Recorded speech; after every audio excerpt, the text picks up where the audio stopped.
There's a dangerous sentence millions of Americans quietly repeat to themselves: I'll be fine once I hit a million. Peter thought that too. A paid off house, a growing 401k, a nice round number in the account. $1 million. Sounds safe, right? But what if I told you that for most people, $1 million doesn't mean security. It means you're closer to the edge than you think. And that's exactly why in today's video, that house you saw in the thumbnail, the one sinking into the ground, that's not exaggeration, that's math.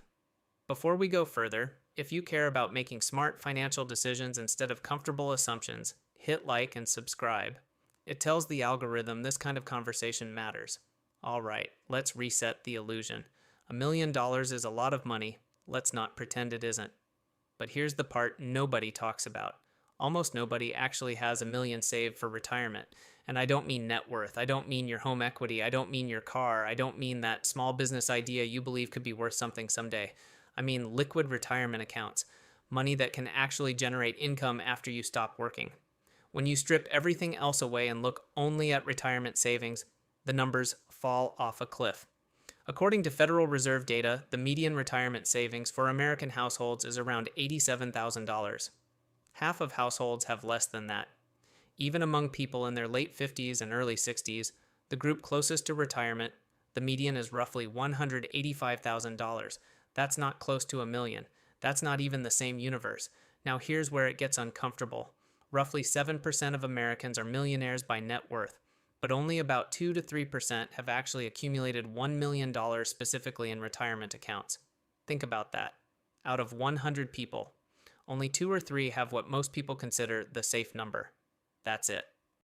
And to be clear, being a net worth millionaire is still an achievement. It usually reflects discipline, stability, years of effort, but there's a massive difference between looking wealthy on paper and having money that can pay you every month without you working. $1 locked inside your house doesn't buy groceries. It doesn't pay your utilities. It doesn't replace your paycheck, unless you sell, borrow, or downsize. And most people don't want to do that. This is where the illusion lives. The house feels safe, the number feels impressive. But safety isn't about assets, it's about income. So why do so few people actually reach a real retirement million? First, life interrupts plans. Job loss, kids, medical bills, unexpected expenses. Even good intentions get derailed. Second, lifestyle inflation. Raises quietly, turn into bigger homes, nicer cars, higher fixed costs. Nothing looks reckless, but investable wealth never builds momentum. And third, time. Even contributing $500 a month at 7% returns takes decades to grow into $1 million. Compounding is powerful, but it's slow until it isn't. And many people either start too late or stop too often. Which brings us to the uncomfortable question: if almost nobody reaches $1 million in retirement savings, and if even hitting that number doesn't automatically mean safety, then what does $1 million actually buy you? That's where this gets interesting, and that's where the house starts sinking. So we end up with something strange. Everyone talks about the $1 million retirement. Almost nobody actually has it. And here's the real twist. Even if you do reach $1 million, it's not what most people think. Let's break the illusion properly. Forget headlines, forget Instagram finance advice. Let's use math. If you have a $1 million portfolio and follow a conservative 4 to 5% withdrawal rate, that gives you about $40,000 to $50,000 per year before taxes. Pause for a second. That's not private jets. That's not yachts.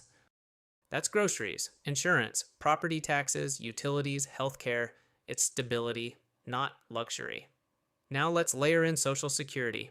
The average benefit is roughly $1,900 per month, about $23,000 per year per person. For a retired couple, that's around $46,000 combined. So if you actually had a full $1 million invested, you might live on roughly $85,000 to $95,000 per year. Comfortable? Yes. Rich? No. Secure? If you truly have it, absolutely. But here's the tension. Most people don't. The median retirement savings for households aged 65 to 74 is around $200,000. Not $1 million. $200,000. Now run that same math at 4 to 5%. That's maybe $8,000 to $10,000 per year from investments.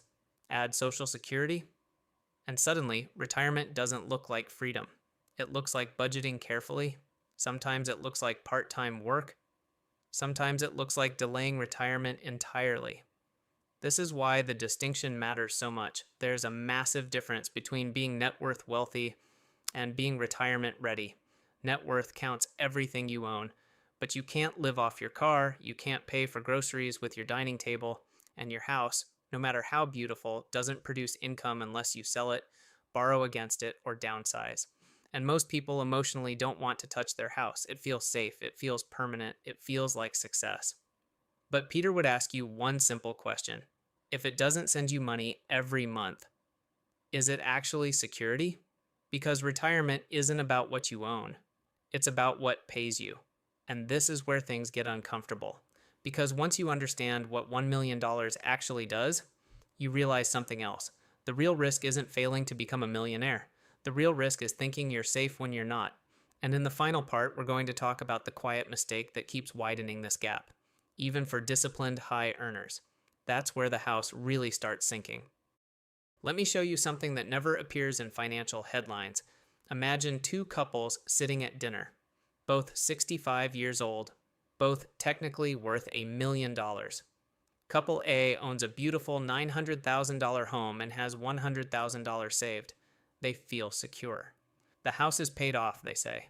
Couple B owns a modest home and has $900,000 invested. They don't talk about net worth. They talk about income.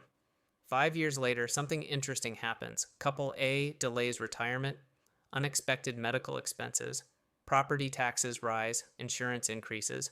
They don't want to sell the house, so they keep working. Couple B, their investments compound.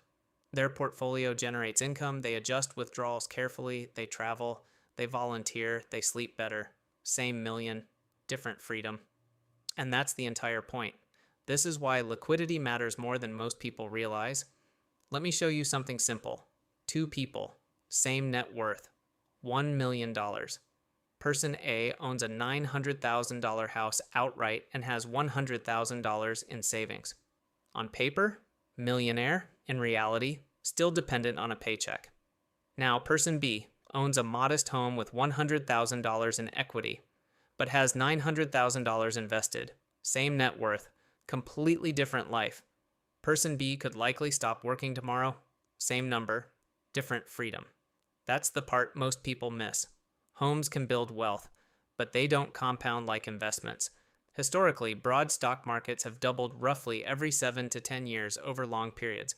A $1 million portfolio could become $2 million in about 7 years, and $4 million in 14 or 15. Without adding another dollar, that's the power of compounding. Now compare that to housing. Homes, on average, appreciate closer to 3 to 4% per year. Solid, stable, but not explosive. A $1 million home might become $1.3 million in 7 years. Helpful? Yes. Transformational? Not really. So why does the $1 million mark feel so far away for most people? 3 reasons. First, inconsistency. Life happens. Job loss. Kids. Health issues. Unexpected expenses.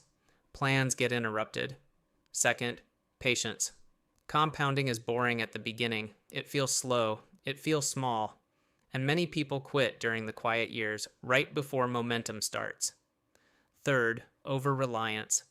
Too many Americans lean heavily on their home or Social Security. Neither was designed to fully fund retirement. And here's the mental trap. People hear $1 million and assume it's impossible through saving alone. And they're right. Contributions don't create the million. Time does. Consistency does. Compounding does. Someone starting at 30, consistently maxing out a Roth IRA and investing with discipline can realistically reach 7 figures by 65.